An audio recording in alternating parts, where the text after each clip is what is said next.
କାଲି ସନ୍ଧ୍ୟାବେଳେ ହଠାତ୍ ବୋଉ କହିଲା, ପୁଅରେ ଟିକେ ଇଚ୍ଛା ହେଉଛି ଗୋଟେ ଆଡ଼େ ଯିବା ବୁଲିବାକୁ, ଟିକେ ନୂଆ ଲୁଗା ଆଣିବୁ ମୋ ପାଇଁ।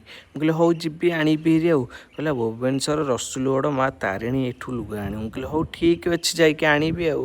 ବୋଉ ପାଇଁ ଲୁଗା, ନନାଙ୍କ ପାଇଁ ଦୁଇଟା ପ୍ୟାଣ୍ଟ, ଭାଇ ପାଇଁ ପ୍ୟାଣ୍ଟ ଚଡ଼ି ସବୁ ଆଣିଲି। ଘାପରୁ ପ୍ୟାଣ୍ଟ ଗଜି ଚଡ଼ି, ରିଲାଏନ୍ସରୁ ଆଣିଲି ଅଟା ହେରିକା ସବୁ ନେଇକି ଆଇଲି।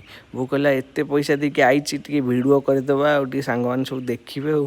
ସବୁ କହୁଛନ୍ତି ଆମେ କିଛି ଲଗାଉନେ ଆଣୁନେ ପିନ୍ଧୁନେ ଖାଉନେ, ଟିକେ ଦେଖନ୍ତୁ ଆଉ ସାଙ୍ଗମାନେ ଆଉ। ବୋଉ ତାର ଖୋଲିକି ସବୁ ଦେଖେଇବାରେ ବ୍ୟସ୍ତ। କହୁଛି ଦେଖିଲୁ ପୁଅ କେମିତି ଲାଗୁଛି। ଆଉ କହିଲା ବୁଟ ଟିକେ ଖାଇବି। ମୁଁ କହିଲି ହଉ ନେଇ ଆସିବି। କହିଲା ସୁନୁ ପାମ୍ପୁଡ଼ି ଖାଇବି। ମୁଁ କହିଲି ହଉ ନେଇ ଆସିବା। କହିଲା ବାଦାମ କୋରା ଖାଇବି। ମୁଁ କହିଲି ନେଇ ଆସିବା। କହିଲା ତେଲ ଟିକେ ଆଣିବୁ ଫ୍ରିଡ଼ମ୍ର ଫର୍ଚୁନର। ମୁଁ କହିଲି ହଉ। ତାପରେ କହିଲା ଗୁଡ଼ ନେଇକି ଆଇଛି। ଅଟା ବି ଆଣିଲି। ଗୋଟେ ବାଦାମ ପକୋଡ଼ା ଅଟା ଦେଖାଉଛି କାଢ଼ି ପାରୁନି, ଆସ୍ତେ ଆସ୍ତେ କାଢ଼ୁଛି ଆଉ। 10 କିଲିକିଆ ଅଟା ନା ଟେକିବ କେମିତି, ଟିକେ ଟେକିଲା ବେଳକୁ ତ କଷ୍ଟ ହେଉଛି ଆଉ।